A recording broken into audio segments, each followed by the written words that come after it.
Hello সবাইকে, 2026 সালের SSC পরীক্ষার্থীবৃন্দ, তোমাদের সকলকে স্বাগত জানাচ্ছি। আমি কৃষিবিদ বিধানচন্দ্র সাহা, প্রভাষক শিক্ষা বিভাগ, উত্তরবঙ্গ ডিগ্রি কলেজ। আমরা ইউটিউব চ্যানেলের পক্ষ থেকে তোমাদের জন্য যে কোর্সটি শুরু করেছি কৃষি শিক্ষা বিষয়ে, আজকে কৃষি শিক্ষা বিষয়ের প্রথম পত্রের তৃতীয় অধ্যায় নিয়ে তোমাদের সামনে হাজির হয়েছে। তৃতীয় অধ্যায়ে কি কি প্রশ্ন আসে সেটি নিয়ে আজকে আলোচনা করব। তোমরা জানো যে কৃষি শিক্ষা প্রথম পত্রের তৃতীয় অধ্যায় একটি বৃহৎ অধ্যায়, এবং এই অধ্যায় থেকে প্রতি বছরই দুইটি প্রশ্ন কমপক্ষে থাকে। অর্থাৎ যখন পূর্ণাঙ্গ সিলেবাস ছিল তখন কমপক্ষে দুইটি প্রশ্ন ছিল, এবং শর্ট সিলেবাসের ক্ষেত্রে একটি করে প্রশ্ন ছিল। এবং এই অধ্যায়ে কিন্তু 7টি পরিচ্ছেদ রয়েছে, খুবই গুরুত্বপূর্ণ পরিচ্ছেদ। সেই পরিচ্ছেদগুলো থেকে কিন্তু প্রতি বছরই প্রশ্ন আসে। তো চলো আমরা আমাদের এই ক্লাসে প্রবেশ করি। শুরুতেই আমরা ক্লাসের মতন আজকে অ্যানালাইসিস দেখি। দেখো, এখানে 2025, 23, 19, 18, 17 সালের অ্যানালাইসিস গুলো রয়েছে। এখানে কমপক্ষে কিন্তু যেই সেটে কম এসেছে সেখানে একটি প্রশ্ন এসেছে, কিন্তু প্রায়শই কিন্তু দুটি করে প্রশ্ন প্রতি সেটে ছিল। তো আমরা অধ্যায়টি খুবই গুরুত্বপূর্ণ হিসেবে এটি দেখছি, এবং এই অধ্যায়টি আমরা আজকে সমাধান করব। চলো দেখি বোর্ডে কি ধরনের প্রশ্ন এসেছে। শুরুতে আমরা একটু উদ্দীপক দেখি। 2025 সালে যে বোর্ডে এসেছিল, আমাদের দেশে ফসল উৎপাদনের ভালো মানের বীজের যেমন ঘাটতি রয়েছে, তেমনি রয়েছে সময় মতো বীজ না পাওয়া সহ বীজের উচ্চ মূল্য। এসব দিক বিবেচনায় রেখে আফজাল সাহেব পেঁয়াজ বীজ উৎপাদনের সিদ্ধান্ত নেন। বীজ উৎপাদনে তিনি জমি নির্বাচন, পৃথকীকরণ দূরত্ব সহ রোগিং এর উপর বিশেষ গুরুত্ব দেন। প্রশ্ন এসেছিল, রেশম চাষ কি, অণুজীব সার, পরিবেশ বান্ধব ব্যাখ্যা করো। উদ্দীপকের আফজাল সাহেব বিশেষ গুরুত্ব দেওয়া কার্যসমূহ ব্যাখ্যা করো। আফজাল সাহেবের গৃহীত সিদ্ধান্ত উদ্দীপকের আলোকে মূল্যায়ন করো। চলো আমরা এবারে প্রশ্নের উত্তরগুলো দেখে নিই। শুরুতেই রেশম চাষ কি। দেখো, রেশম চাষ কি কিন্তু এভাবে আসে যে সেরিকালচার কি। সেরিকালচার এবং রেশম চাষ দুটি একই প্রশ্ন। তো উত্তর হলো, রেশম সুতা উৎপাদনের লক্ষ্যে রেশম পোকার খাদ্যের জন্য তুঁত গাছ চাষ করে এবং লার্ভা পালন করে তাদের সৃষ্ট গুটি হতে সুতা আহরণ করার পদ্ধতি হলো রেশম চাষ। এরপরে যদি আমরা দ্বিতীয় প্রশ্নটি দেখি, দেখো, অণুজীব সার পরিবেশ বান্ধব ব্যাখ্যা করা। অর্থাৎ এক্ষেত্রে কিন্তু অণুজীব সারের গুরুত্ব এসেছে। এখানে অণুজীব সার মাটির উর্বরতা বৃদ্ধি সহ ফসলের পুষ্টি চাহিদা পূরণের ভূমিকা রাখে, কিন্তু অণুজীব সারে কোনো রাসায়নিক পদার্থ ব্যবহার করা হয় না, ফলে এটি ব্যবহারে পরিবেশের উপর কোনো বিরূপ প্রভাব পড়ে না, বরং এটি পরিবেশ ভালো রাখে। এজন্য অণুজীব সার পরিবেশ বান্ধব। মূলত অণুজীব সার জমিতে বা মাটিতে অণুজৈবিক কার্যাবলী বৃদ্ধি করে। ফলে অণুজীব সারের পরে আমরা যদি দ্বিতীয় প্রশ্নটি দেখি যে প্রয়োগমূলক প্রশ্নে কি এসেছিল, আমরা বলেছি যে উদ্দীপকে আফজাল সাহেবের বিশেষ গুরুত্ব দেওয়া কার্যক্রম সহ ব্যাখ্যা করা। অর্থাৎ উদ্দীপকে বীজ ফসলের জন্য যেসব কার্যক্রম, সেখানে জমি নির্বাচন, পৃথকীকরণ দূরত্ব ও রোগিং এই বিষয়ে গুরুত্ব দেন, এবং এই তিনটি যে কার্যক্রম রয়েছে সেই তিনটি কার্যক্রমের কিন্তু এখানে ব্যাখ্যা করা হয়েছে। তোমরা চাইলে এখান থেকে স্ক্রিনশট রাখতে পারো, এবং এখন ভিডিও পজ করেও তোমরা পড়ে নিতে পারো। তো সেক্ষেত্রে এখানে জমি নির্বাচন, পৃথকীকরণ দূরত্ব এবং রোগিং এর ব্যাখ্যা কিন্তু এখানে দেওয়া রয়েছে। সর্বশেষ যে প্রশ্নটি ছিল, আফজাল সাহেবের গৃহীত পদক্ষেপের সিদ্ধান্ত বা আফজাল সাহেব যে সিদ্ধান্ত নিয়েছে সেটি উদ্দীপকের আলোকে মূল্যায়ন করা। অর্থাৎ আফজাল সাহেব যে বীজ উৎপাদনের কৌশল বা বীজ উৎপাদন করার সিদ্ধান্ত নিল সেটি কেন গুরুত্বপূর্ণ সেটি এখানে ব্যাখ্যা করা হয়েছে। অর্থাৎ বিশুদ্ধ বীজ আমাদের কি কি কাজে লাগে, বীজের গুরুত্বগুলো এখানে ব্যাখ্যা করা হয়েছে। যেমন উদ্ভিদের বংশবিস্তার প্রধান মাধ্যম হলো বীজ, ফসল উৎপাদনের প্রথমেই বীজের প্রয়োজন হয়। এইভাবে কিন্তু বীজের যে প্রয়োজনীয়তা রয়েছে সেটি এখানে ব্যাখ্যা করা হয়েছে।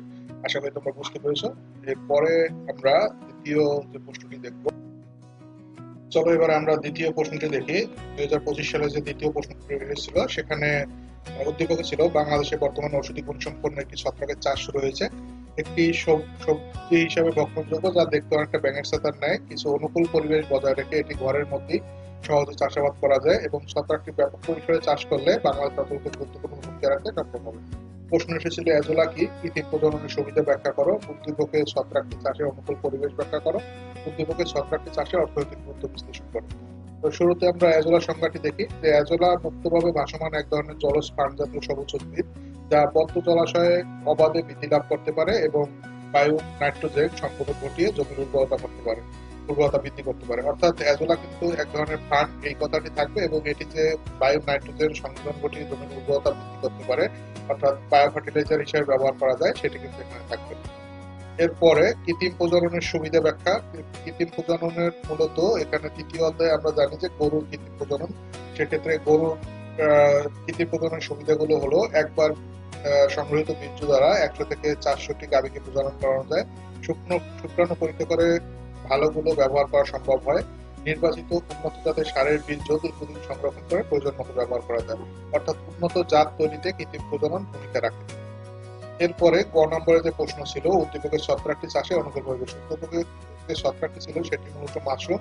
তো মাশরুম চাষের অনুকূল পরিবেশ এখানে ব্যাখ্যা করা হয়েছে, যেমন অক্সিজেনের উপস্থিতি, কার্বন ডাই অক্সাইডের অপসারণ, আলো, তাপমাত্রা এবং আর্দ্রতা, এই 5টি বিষয় এখানে ব্যাখ্যা করা হয়েছে। তোমরা চাইলে এখান থেকে পড়ে নিতে পারো। এরপরে ঘ নম্বরে ছিল উদ্দীপকের ছত্রাকটি চাষের অর্থনৈতিক গুরুত্ব বিশ্লেষণ করা, অর্থাৎ উদ্দীপকের ছত্রাকটি হলো মাশরুম এবং মাশরুমের অর্থনৈতিক গুরুত্ব এখানে ব্যাখ্যা করা হয়েছে। এটি মূলত পুষ্টিকর একটি প্রোটিনযুক্ত খামার এবং এটি অল্প সময়ে জমি ছাড়া বাড়িতেই চাষ করা যায় এবং যারা দারিদ্র বিমোচনে ভূমিকা রাখে, বেকার সমস্যার সমাধান করতে পারে, এই কথাগুলো কিন্তু এখানে ব্যাখ্যা করা হয়েছে। আশা করি তোমরা এখান থেকে উত্তরটি বুঝতে পারো এবং উত্তরটি লিখতে পারো। এরপরে যদি আমরা তৃতীয় প্রশ্নটি দেখি, দেখো 2025 সালের তৃতীয় প্রশ্ন অর্থাৎ দ্বিতীয় সেটের একটি প্রশ্ন, যেখানে এসেছিল পাট চাষী ফরিদুলের জমিতে প্রচুর পাট উৎপাদন হলো কিন্তু পাট কাটার মৌসুমে পানির অভাব দেখা দিল। এ ব্যাপারে তিনি কৃষি কর্মকর্তার শরণাপন্ন হলেন। কৃষি কর্মকর্তা তাকে পাট পচানোর একটি আধুনিক পদ্ধতি সম্পর্কে বললেন। তিনি এটাও বললেন পদ্ধতিটি পরিবেশ বান্ধব এবং স্বাস্থ্যসম্মত। তো এখানে প্রশ্ন এসেছিল রোগিং কি, ভালো বীজের বৈশিষ্ট্য ব্যাখ্যা করো, উদ্দীপকে উল্লেখিত পাট পচানোর পদ্ধতি ব্যাখ্যা করো এবং উদ্দীপকে উল্লেখিত পাট পচানোর পদ্ধতিতে অর্থনৈতিক মূল্যায়ন করো। তো শুরুতে আমরা দেখবো যে রোগিং কি। রোগিং এর সংজ্ঞা দেখো, বীজ ফসলের জমি থেকে নির্বাচিত ফসলের জাত ছাড়া অন্য জাতের ফসলের গাছ বা অর্থাৎ অন্য ফসলের অন্য জাতের গাছ তুলে ফেলাই হলো রোগিং। অর্থাৎ বীজ ফসলের জমি থেকে বীজ জাত তুলে ফেলাকে, অর্থাৎ যে জাতের ফসল চাষ করা হয় সেই ফসলের অন্য জাত তুলে ফেলাই হলো রোগিং। যেমন যদি আমরা ধানের ক্ষেত্রে চিন্তা করি যে সাক্ষরকণা বীজ থেকে সাক্ষরকণা জাতের যে জমি রয়েছে সেখান থেকে যদি বিআর 28 বা অন্য কোনো জাত থাকে সেটি তুলে ফেলা, অর্থাৎ ধানের জমি থেকে এক ধানের জাত থেকে অন্য জাত আলাদা করে তুলে ফেলাই হলো রোগিং। এরপরে ভালো বীজের বৈশিষ্ট্য। ভালো বীজের বৈশিষ্ট্য হলো বীজের ভ্রূণ জীবন্ত থাকবে, অঙ্কুরোদ্গম ক্ষমতা 80% বা তার বেশি থাকবে, বীজের রং স্বাভাবিক থাকবে, সমস্ত বীজ পরিপুষ্ট এবং একই আকৃতির হবে, বীজে অন্য কোনো বীজের মিশ্রণ থাকবে না, বীজে আগাছা মিশ্রণ থাকবে না। এই ধরনের কিন্তু 5 থেকে 6টি পয়েন্ট রয়েছে। তোমরা এখান থেকে 3 থেকে 4টি পয়েন্ট লিখতে পারো 2 মার্কের উত্তরের জন্য। এরপরে উদ্দীপকে উল্লেখিত পাট পচানোর পদ্ধতি ব্যাখ্যা করো। উদ্দীপকে উল্লেখিত পাট পচানোর পদ্ধতি হলো ডিগন রেটিং, অর্থাৎ পাট পচানোর যে আধুনিক পদ্ধতি রয়েছে পাট গবেষণা প্রতিষ্ঠান কর্তৃক উদ্ভাবিত যে পদ্ধতি সেটি এখানে ব্যাখ্যা করা হয়েছে। কিভাবে করা হয় সেটি এখানে 6টি পয়েন্টের মাধ্যমে দেখানো হয়েছে। তোমরা চাইলে এখান থেকে দেখতে পারো এবং এটির উপরে একটি ভিডিও রয়েছে আমাদের চ্যানেলে, যার লিঙ্ক আমরা ডেসক্রিপশন বক্সে দিয়ে দেবো। সেখান থেকে তোমরা এই রিবন রেটিং এর পদ্ধতির ভিডিও তোমরা দেখে নিতে পারো। এরপরে রয়েছে উদ্দীপকে উল্লেখিত পাট পচানোর পদ্ধতি অর্থনৈতিক গুরুত্ব, অর্থাৎ রিবন রেটিং এর অর্থনৈতিক গুরুত্ব এখানে ব্যাখ্যা করা হয়েছে। এটিও আমরা ব্যাখ্যা করবো না, তোমরা চাইলে এখান থেকে পড়ে নিতে পারো। খুবই সহজ উত্তর এবং এখান থেকে উত্তর করলে তোমরা খুব ভালো নম্বর পাবে বলে আমরা আশা রাখি। দেখো 2023 সালের প্রশ্নে আমরা চলে এসেছি। 2025 সালের পরে 2023 সালে যশোর উপজেলা সিলেট বোর্ডে যে প্রথম প্রশ্ন এসেছিল সেখানে একটি ছবি ছিল। ছবিটি তোমরা এখানে রঙিন দেখতে পাচ্ছ, যেখানে মাশরুম বোঝা যাচ্ছে, কিন্তু পরীক্ষায় কিন্তু রঙিন ছবি থাকবে না। এভাবে ছবি থাকলে বুঝে নিতে হবে যে মাশরুম দিয়েছে। তো প্রশ্ন ছিল মালচিং কি। মালচিং এর পরে ছিল যে ফুল গাছে বোর্ডিং কেন করা হয়। উদ্দীপকের ক চিহ্নিত চিত্রটির চাষাবাদ পদ্ধতি ব্যাখ্যা করো। বর্তমান প্রেক্ষাপটে উদ্দীপকের ক চিহ্নিত চাষাবাদের অর্থনৈতিক উপযোগিতা বিশ্লেষণ করো। তো শুরুতে আমরা দেখবো মালচিং কি। দেখো মালচিং ভূমির উপরিতল ঢেকে রেখে মাটির রস অপসারণ হওয়া রোধ করা কি বা প্রতিরোধ করাই হলো মালচিং। অর্থাৎ জমিতে বা ভূমিতে আর্দ্রতা ধরে রাখার জন্য যদি কোনো কিছু দিয়ে ঢেকে রাখা যায়, জমির বা মাটির উপরের অংশ যদি ঢেকে রাখা হয় তাকে মালচিং বলে। তো এর পরের প্রশ্ন, কুল গাছে প্রুনিং করা হয় কেন। এটি মূলত পঞ্চম অধ্যায়ের প্রশ্ন, কিন্তু তৃতীয় অধ্যায়ে দেওয়া ছিল। তো তৃতীয় অধ্যায় থেকে যদি আমরা উত্তর করি, কুল গাছে সাধারণত নতুন গজানো চলতি বছরের শাখায় ফল ধরে। কুল গাছে প্রুনিং করলে প্রচুর নতুন শাখা বা শাখা বের হয়। এবার সময় মতো ও সঠিক জায়গায় ছাঁটাই না করলে বাগান নষ্ট হয়ে যেতে পারে। তাই কুল গাছের বৃদ্ধি ও পরিমিত ফল ধরার জন্য প্রুনিং করা হয়। এরপরে গ নম্বরের প্রশ্ন ছিল চিত্রে ক চিত্রটির চাষাবাদ পদ্ধতি বর্ণনা করা। অর্থাৎ ক চিত্রটি হলো মাশরুম। মাশরুমের চাষাবাদ পদ্ধতি এখানে ব্যাখ্যা করা হয়েছে। মাশরুমের চাষাবাদ পদ্ধতি কিরকম সেটির উপরে আমাদের এই কৃষি চ্যানেলে একটি ভিডিও আছে, সেই ভিডিওটি আমরা লিঙ্কটি আমরা স্ক্রিন বক্স ডেসক্রিপশন বক্সে দিয়ে রাখবো, তোমরা সেখান থেকে মাশরুম চাষ সম্পর্কে জানতে পারবে। এবং মাশরুম চাষে আমি জানি যে তোমরা অলরেডি মাশরুম চাষ সম্পর্কে জানো, তো সেটি কিন্তু এখানে সংক্ষিপ্ত আকারে বর্ণনা করা হয়েছে, অর্থাৎ 3 মার্কের প্রশ্নের জন্য যতটুকু লেখা দরকার সেভাবে কিন্তু এখানে লেখা হয়েছে। এরপরে বর্তমান প্রেক্ষাপটে ক চিত্র চাষাবাদের অর্থনৈতিক উপযোগিতা বিশ্লেষণ করো। এটি একটি রিপিট প্রশ্ন, তোমরা দেখেছো 2025 সালে ছিল যে ছত্রাকটির গুরুত্ব, অর্থনৈতিক গুরুত্ব, সেটি এখানে ব্যাখ্যা করা হয়েছে। তোমরা এখান থেকেও পড়ে নিতে পারো বা আগের প্রশ্ন থেকে উত্তরটি দেখে নিতে পারো। এরপরে যদি আমরা 2023 সালে আরেকটি প্রশ্ন দেখি, যেখানে লাবণী শিক্ষা বিষয় নিয়ে এইচএসসি পাশ করেছে, তার বাবার হঠাৎ মৃত্যু হয়, পড়াশোনার পাশাপাশি দ্রুত অর্থ উপার্জনের জন্য কৃষিকার পরামর্শ চাইলে তিনি এক ধরনের সবজি জাতীয় ছত্রাক চাষের কথা বললেন, যা মানুষের খাদ্য হিসেবে ব্যবহৃত হয় এবং অত্যন্ত পুষ্টিকর। লাবণী শিক্ষকের পরামর্শ মতো সিদ্ধান্ত গ্রহণ করে দ্রুত অর্থ উপার্জন শুরু করলো, এতে এলাকার অন্যরাও উদ্বুদ্ধ হলো। তো যেহেতু ছত্রাকের কথা বলেছে এবং সবজি, এটিও কিন্তু মাশরুম নিয়ে প্রশ্ন এসেছে। তবে 2023 সালে একটি সেটে এসেছে মাশরুম, দ্বিতীয় সেটেও কিন্তু মাশরুম এসেছে, অর্থাৎ ত্রিভুজ প্রশ্ন। সেক্ষেত্রে ক নম্বরের প্রশ্ন ছিল সেরিকালচার কি, খ নম্বরে মধুর গুরুত্ব ব্যাখ্যা করো, ক নম্বরে উদ্দীপকের সবজিটি চাষ পদ্ধতি ব্যাখ্যা করো, খ নম্বরে লাবণী কার্যক্রমে অন্যদের উৎসাহিত হওয়ার বিষয়টি উদ্দীপকের আলোকে মূল্যায়ন করো। তো সেরিকালচার কি? সেরিকালচার হলো রেশম চাষ। আমরা এটির সংজ্ঞা আগেও পড়েছি। রেশম সুতা তৈরির জন্য কৃত্রিম পরিবেশে রেশম পোকা পালন করে বা রেশম পোকা চাষকে রেশম চাষ বা সেরিকালচার বলে। আমরা এর উত্তর কিন্তু আগেও পড়েছি, এখানে আবার দ্বিতীয়বার রিপিট প্রশ্ন এসেছে। এরপরে মধুর গুরুত্ব ব্যাখ্যা করো। মধু মূলত শর্করা জাতীয় মিষ্টি খাদ্য, সর্দি কাশি ও শ্বাসরোগের মহৌষধ হিসেবে মধু শরীরের রোগ প্রতিরোধ ক্ষমতা বৃদ্ধি করে। মধু পাকস্থলী থেকে জীবাণু নাশ করতে পারে বা জীবাণু দূরে রাখতে পারে। এছাড়া বিভিন্ন রোগে এটি প্রতিরোধ হিসেবে কাজ করে, এখানে কিন্তু সেটি ব্যাখ্যা করা হয়েছে। অর্থাৎ সব বিবেচনা করলে মধুকে সর্বরোগের মহৌষধ বলা হয়। তো মধুর গুরুত্ব কিন্তু বিভিন্ন সময় পরীক্ষায় আসে, তো এটি গুরুত্বপূর্ণ প্রশ্ন তোমাদের জন্য গুরুত্বপূর্ণ। উদ্দীপকের সবজিটির চাষ পদ্ধতি, অর্থাৎ মাশরুম চাষ পদ্ধতি, এটি রিপিট প্রশ্ন, এটি আর আলোচনা করলাম না। এটি তোমরা চাইলে ভিডিও দেখে নিতে পারো, আমাদের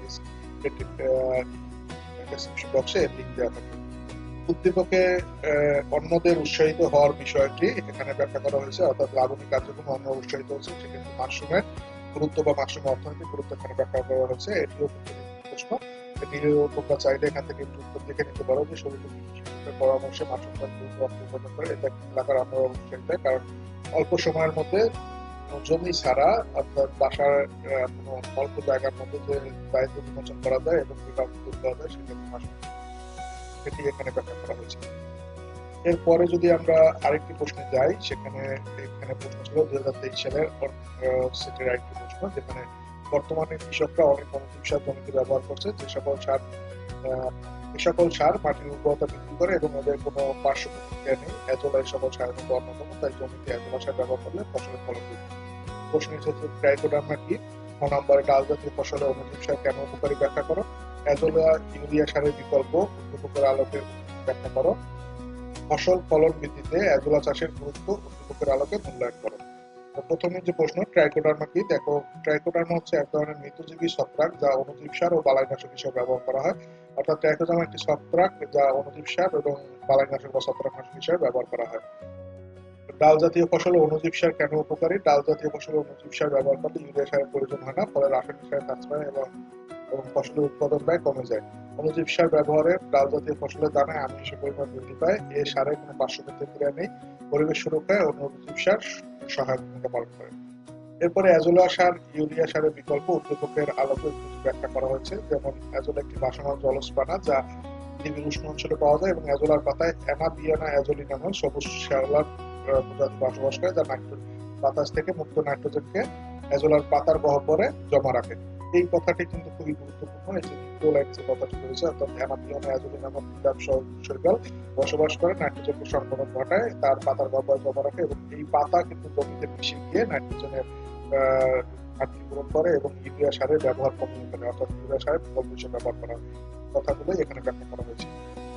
এরপরে রয়েছে ফসল ফলনের বৃদ্ধিতে এজোলা চাষের গুরুত্ব, বিশ্লেষণ করা, অর্থাৎ এজোলার গুরুত্ব এখানে ব্যাখ্যা করা হয়েছে। কি রয়েছে এজোলাতে, কতটুকু পাওয়া যায়, সার কি উপাদান পাওয়া যায়, সেগুলি এখানে ব্যাখ্যা করা হয়েছে। তোমরা এখান থেকে চাইলে ভিডিওটি পজ করে পড়ে নিতে পারো, অথবা তোমরা এখান থেকে স্ক্রিনশট থেকে পরে পড়তে পারো। এরপরে যে প্রশ্নটি এসেছে, দেখো 2023 সালের আরেকটি প্রশ্ন, যে ধান চাষী রহিম টেলিভিশনে সরিষা বীজের উৎপাদনের উপর একটি প্রতিবেদন দেখেন। উক্ত প্রতিবেদনটি দেখে তিনি বীজ উৎপাদন উৎসাহিত হন, এজন্য তিনি কৃষি সম্প্রসারণ অধিদপ্তর থেকে বীজ উৎপাদন সংরক্ষণের উপর প্রশিক্ষণ গ্রহণ করেন। প্রশিক্ষণে কৃষি কর্মকর্তা ফসলের জাতের বিশুদ্ধতা রক্ষার জন্য প্রয়োজনীয় পদক্ষেপের কথা বলেন। তিনি বলেন, ভালো ফসল উৎপাদনে বীজ শোধনের গুরুত্ব অপরিসীম। প্রশ্ন এসেছে, কৃত্রিম প্রজনন কি? পাটের রিবন একটি পরিবেশ বান্ধব পদ্ধতি ব্যাখ্যা করো। উদ্দীপকে কৃষি কর্মকর্তা কি ধরনের পদক্ষেপের কথা বলেছেন ব্যাখ্যা করো। উদ্দীপকে কৃষি কর্মকর্তা সেসব প্রক্রিয়ার যথার্থতা বিশ্লেষণ করেন। তো শুরুতেই আমরা কৃত্রিম প্রজনন দেখবো। কৃত্রিম প্রজননের সংজ্ঞা হলো কৃত্রিম উপায়ে বিদেশি সার থেকে বা উন্নত সার থেকে বীজ সংগ্রহ করে বৈজ্ঞানিকভাবে পরীক্ষা নিরীক্ষা করার পর নির্দিষ্ট মাত্রায় সেই বীজ গরম হওয়া বা ডাকে আসা বকনা বা গাভীকে প্রজনন করার প্রক্রিয়া হলো কৃত্রিম প্রজনন। কৃত্রিম প্রজননের পরে পাটের রিবন পরিবেশ বান্ধব কেন? পরিবেশ বান্ধবের যে পদ্ধতি সেটি ব্যাখ্যা করা হয়েছে। যেমন পাট গাছ কাটার পরে কাঁচা থাকা অবস্থায় সাল পিতার মতো পৃথক করে সাল পচানো পদ্ধতি রিবন বলে। এই পদ্ধতিতে স্বল্প পরিসরে সাল পচানো হয় বলে পানি কম দূষিত হয়। প্রসারিত পদ্ধতি পাট এলাকায় পানি দূষিত হয়। রিবন পদ্ধতি পাটের সাল পচানো হয় খুব কম জায়গায় এবং পানি কম প্রয়োজন হয়, এর জন্য পানি দূষণ কম হয় এবং পরিবেশে রক্ষা পায়। তাই পাটের রিবন একটি পরিবেশ বান্ধব পদ্ধতি। এরপরে উদ্দীপকে কৃষি কর্মকর্তা কি ধরনের পদক্ষেপের কথা বলেছেন ব্যাখ্যা করা। অর্থাৎ বিশুদ্ধতা রক্ষার জন্য বীজ ফসলের বিশুদ্ধতা রক্ষার জন্য কি করা হয়? এটি করার ক্ষেত্রে মূলত পৃথকীকরণ, দূরত্ব, রোগী কাজগুলি করা হয় এবং এটি এখানে ব্যাখ্যা করা হয়েছে। এটি এক ধরনের রিপিট প্রশ্ন। আমরা প্রথম যে প্রশ্নটি দেখেছিলাম সেখানে কিন্তু রোগী জমি নির্বাচন, রোগী এবং পৃথকীকরণ দূরত্ব ছিল। সেখান থেকে দুটি পয়েন্ট, অর্থাৎ পৃথকীকরণ দূরত্ব এবং রোগী, দুটি পয়েন্ট এখানে ব্যাখ্যা করতে হবে। এরপর উদ্দীপকের কর্মকর্তা শেষোক্ত কিন্তু যথার্থতা বিশ্লেষণ করা। অর্থাৎ লিখিত কৃষি কর্মকর্তা শেষোক্ত হলো ভালো ফসল উৎপাদনে বীজ শোধনের গুরুত্ব অপরিসীম। অর্থাৎ বীজ শোধনের যে গুরুত্ব সেটি এখানে ব্যাখ্যা করা হয়েছে। অর্থাৎ বীজবাহিত রোগ থেকে ফসলকে রক্ষা করা এবং পরবর্তী বীজ থেকেও যেন কোনো ধরনের রোগ না ছড়ায় সেটি এখানে ব্যাখ্যা করা হয়েছে। এখান থেকে তোমরা এটি পড়ে নিতে পারো এবং একটি স্ক্রিনশট থেকে পরবর্তী। এরপরের যদি প্রশ্নটি আমরা দেখি, 2023 সালে আরেকটি প্রশ্ন এসেছিল। এরভাবে একটি চিত্র ছিল এবং চিত্র থেকে যে প্রশ্নটি এসেছে, দেখো ক নম্বর অণুজীব সার কি, খ নম্বরের মাশরুম চাষ শক্ত উৎপাদনের একটি উত্তম পথ ব্যাখ্যা করো। প্রদর্শিত চিত্রে বি পতঙ্গের বৈশিষ্ট্য, অর্থাৎ এই যে মাঝখানে যে বি পতঙ্গ রয়েছে তার বৈশিষ্ট্য ব্যাখ্যা করতে বলা হচ্ছে। চিত্রে প্রদর্শিত পতঙ্গ পালনের অর্থনৈতিক গুরুত্ব, অর্থাৎ মৌমাছি পালনের অর্থনৈতিক গুরুত্ব ব্যাখ্যা করতে বলা হচ্ছে। তো শুরুতে অণুজীব সার কি? অণুজীব বা জীবাণু দিয়ে যে সার তৈরি করা হয় তাকে জীবাণু সার বা অণুজীব সার বলে। এটি আরো সুন্দরভাবে লেখা যায় যে কোনো নির্দিষ্ট মাধ্যমে অণুজীব জন্মিয়ে কোনো উপযুক্ত বাহকের মাধ্যমে জমিতে প্রয়োগ করার পদ্ধতি বা প্রয়োগ করা হলে তাকে অণুজীব সার বলে। এরপরে যদি আমরা মাশরুম চাষ অর্থ উপার্জনের একটি উত্তম পথ ব্যাখ্যা করো, এই উত্তরটি দেখি। যেখানে মাশরুম একটি পুষ্টিকর খাবার এবং মাশরুমের উৎপাদন খরচ কম, লাভ বেশি, অল্প পুঁজিতে মাশরুম চাষ শুরু করা যায়।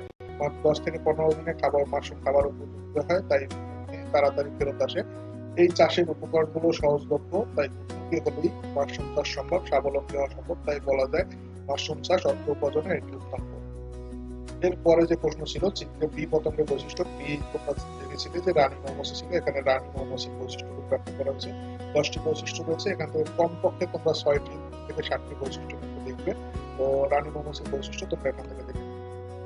এরপরে ছিল চিত্র প্রদর্শিত পতঙ্গ পালনের অর্থনৈতিক গুরুত্ব, অর্থাৎ মৌমাছি পালনের বা মধু উৎপাদনের জন্য যে কৃত্রিম মৌমাছি পালন, সেই মৌমাছি পালনের গুরুত্ব এখানে ব্যাখ্যা করা হয়েছে। তো এটিও একটি বর্ণনামূলক প্রশ্ন, তোমরা এখানে ভিডিওটি পজ করে বা একটি থেকে পরবর্তী। এর পরের প্রশ্ন যদি যাই আমরা, 2022 সালের প্রশ্ন। আমরা তৃতীয় অধ্যায় থেকে অনেকগুলো প্রশ্ন সলভ করলাম। এখানে চ্যাপ্টারটি যেহেতু বড়, সেহেতু 2022 সালের প্রশ্ন আমরা সলভ করবো যে কি ধরনের প্রশ্ন এটি দেখার জন্য।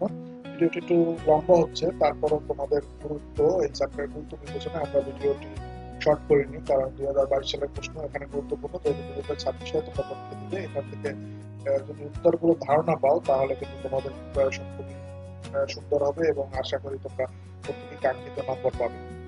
তো কৃষক আমিন আলীর এলাকায় পাট কাটার মৌসুমে প্রায় পানির অভাব দেখা দেয়, ফলে পাট পচাতে নানা অসুবিধার সৃষ্টি হয়। গত সপ্তাহে কৃষক সভায় কৃষি কর্মকর্তা ফসল উৎপাদনে আধুনিক প্রযুক্তি ব্যবহারের গুরুত্ব সম্পর্কে বলেছিলেন। এক পর্যায়ে তিনি পাট পচানোর একটি আধুনিক পদ্ধতির কথা বলেন। তিনি আরো বললেন, এটিতে বৃষ্টির উপর নির্ভর করতে হয় না, কৃষকরা ইচ্ছে মতো বাড়িতে বা পাট খেতে এ পদ্ধতি ব্যবহার করতে পারেন। উন্নত মানের ঘাসের বাজার মূল্য বেশি পাওয়া যায়। প্রশ্ন ছিল এজোলা কি? মৌমাছি চাষ লাভজনক কেন ব্যাখ্যা করো। উদ্দীপক উল্লেখিত পাট পচানোর পদ্ধতি ব্যাখ্যা করো। উদ্দীপকের পাট পচানোর পদ্ধতি গুরুত্বপূর্ণ লাগবে। দেখো এটি কিন্তু রিপিট প্রশ্নই 2023 সালে ছিল, সেখান থেকে এসেছে যে এজোলা কি। এজোলার সঙ্গে আমরা আগেও পড়েছি, পড়বো না। মৌমাছি চাষ কেন লাভজনক? দেখো, মৌমাছি পালনের গুরুত্ব আমরা আগে বলেছি, সেটি এখানে ব্যাখ্যা করা হয়েছে। অর্থাৎ এখানে 2 মার্কের প্রশ্ন এসেছে, ওখানে 4 মার্কে ছিল, তো এখান থেকে তোমরা উত্তর দিতে পারো। এরপরে উদ্দীপকের উল্লেখিত পাঠ পছন্দ পদ্ধতি রিবন রেটিং এর পদ্ধতি কিরকম, এটিও 6টি পয়েন্ট আমরা আগে দেখেছি, রিপিট প্রশ্ন, নতুন করে আর ব্যাখ্যা করবো না, তোমরা এটি পড়ে নিতে পারো। এরপরে উদ্দীপকের পাঠ পছন্দের গুরুত্ব পদ্ধতি গুরুত্ব মূল্যায়ন, বা অর্থাৎ এখানে কিন্তু রিবন রেটিং এর গুরুত্ব মূল্যায়ন করা হয়েছে, যে রিবন রেটিং কাজ বড় ছোট জায়গায় করা যায়, অর্থাৎ পানি কম প্রয়োজন হয়, পাট পচানোর ফলে পাটে কাটিং হয় না, অর্থাৎ গোড়ার ছাল শক্ত থাকে না এবং ছাল যুক্ত থাকে না। জমিতে পাট পচানোর জন্য কম শ্রমিকের প্রয়োজন হয়, পাট পচানোর জন্য জমির পাশে ছোট জায়গায় পাট রিং আকারে করা যায় এবং ছালের মান ভালো থাকে, পরিবেশ বান্ধব, স্বাস্থ্যসম্মত এবং উন্নত মানের আঁশ পাওয়া যায়, ফলে বাজার মূল্য বেশি পাওয়া যায়। এই কথাগুলো কিন্তু এখানে ব্যাখ্যা করা হয়েছে এবং এর থেকে যে পাঁচ পচানো করে যে পানি থাকে, সেই পচানো পানি কিন্তু জমিতে সার হিসেবে ব্যবহার করে। তো তোমরা 2022 সালের প্রশ্ন দেখলে, এরপরে আরেকটি প্রশ্ন রয়েছে 2022 সালে। দেখো, আবু নাসের একজন গরিব কৃষক, তার জমিতে ভালো ফসল হয় না, অন্যদিকে তার পাশের জমির মালিক করিম মিয়ার ফসল উৎপাদন ভালো হয়। আবু নাসের করিম মিয়ার কাছে ভালো ফসল উৎপাদনের কারণ জানতে চাইলেন। তিনি তাকে অনুজীব সার ব্যবহারের পরামর্শ দেন, যার মৌসুম ফসলে মুগ, ছোলা, বৈদ্যুতিক ডাল ফসলের শিকড়ে প্রশ্ন এসেছে, বায়ো ফাঙ্গিসাইড কি? অনুজীব সার পরিবেশ বান্ধব কেন? উদ্দীপকে উল্লেখিত সারটি কিভাবে তৈরি করা যায়? বেলে মাটিকে দোআঁশ মাটিতে রূপান্তর করার ক্ষেত্রে উল্লেখিত সারটি কিভাবে ভূমিকা রাখতে পারবে? তোমার উত্তর সম্পর্কে যুক্তি দাও। তো এখানে প্রশ্ন যে বায়ো ফাঙ্গিসাইড, দেখো বায়ো ফাঙ্গিসাইড কি, এটি প্রশ্ন যেটি খুব কম পরীক্ষা এসেছে, কিন্তু 2022 সালে কিন্তু এসেছিল। বায়ো ফাঙ্গিসাইড হলো, বায়ো হলো জৈব এবং ফাঙ্গিসাইড হলো ছত্রাকনাশক, অর্থাৎ জৈব ছত্রাকনাশকই মূলত বায়ো ফাঙ্গিসাইড। তো সেটির সংজ্ঞা আমরা এভাবে দেখছি, বায়ো ফাঙ্গিসাইড এক ধরনের জৈব উপাদান যা বিভিন্ন ছত্রাকের উপর বিষের কাজ করে এবং উহার বৃদ্ধি বন্ধ করে, মাটি শোধন করে বা ছত্রাকনাশক হিসেবে ব্যবহার করা যায়। অনুজীব সার পরিবেশ বান্ধব কেন, এটি আমরা আগে পড়েছি, এটি রিপিট প্রশ্ন, এটি আর ব্যাখ্যা করবো না। এরপরে রয়েছে উদ্দীপকে উল্লেখিত সারটি কিভাবে তৈরি করা যায়, অর্থাৎ উদ্দীপকে উল্লেখিত সারটি হল অনুজীব সার এবং অনুজীব সার তৈরির পদ্ধতি, রাইজোবিয়াম সার কিভাবে প্রস্তুত করা হয় সেটি এখানে ব্যাখ্যা করা হয়েছে। প্রথম পয়েন্ট হলো স্টেট নির্বাচন, কিভাবে রাইজোবিয়াম পাওয়া যাবে, আবাদ মাধ্যমে রাইজোবিয়াম জন্মানো, অর্থাৎ কি একটি মাধ্যম লাগবে যেখানে আবাদ মাধ্যমে রাইজোবিয়াম জন্মাতে হয়, এবং বীজ প্রস্তুত করা, অর্থাৎ মাটির সাথে উপযুক্ত বাহক হিসেবে ব্যবহার করার জন্য বীজ মাটি প্রস্তুত করতে হবে। এরপরে বেলে মাটিকে দোআঁশ মাটিতে রূপান্তর করার ক্ষেত্রে উল্লেখিত সারটি ভূমিকা রাখতে পারবে কি? তোমার উত্তর সম্পর্কে যুক্তি দাও। অর্থাৎ অনুজীব সারটি যে বেলে মাটিকে দোআঁশ মাটিতে রূপান্তর করতে পারবে সেটি এখানে ব্যাখ্যা করা হয়েছে। এটি এটি কম্বাইন্ড প্রশ্ন, অর্থাৎ দ্বিতীয় অধ্যায় এবং তৃতীয় অধ্যায়ের মিশ্রণের প্রশ্নটি করা হয়েছে, উচ্চ নিরাপত্তার প্রশ্ন। প্রশ্নটি একটু গুরুত্বপূর্ণ, তোমরা চাইলে এখান থেকে একটু সময় নিয়ে পড়তে পারো এবং পরে যদি কোনো সমস্যা থাকে বা বুঝতে না পারো তাহলে আমাকে কমেন্ট বক্সে জানাবে, আমি উত্তর দেওয়ার চেষ্টা করবো। তো আমরা দ্বিতীয় অধ্যায়টি শেষ করলাম। এই দ্বিতীয় অধ্যায় দিয়ে কিন্তু আমরা প্রশ্ন পাবো, তো সেক্ষেত্রে তোমরা অবশ্যই এই অধ্যায়টি গুরুত্ব সহকারে দেখবে এবং গুরুত্ব সহকারে পড়বে। আগামীকালকে আমরা চতুর্থ অধ্যায় নিয়ে আলোচনা করবো, সেখানে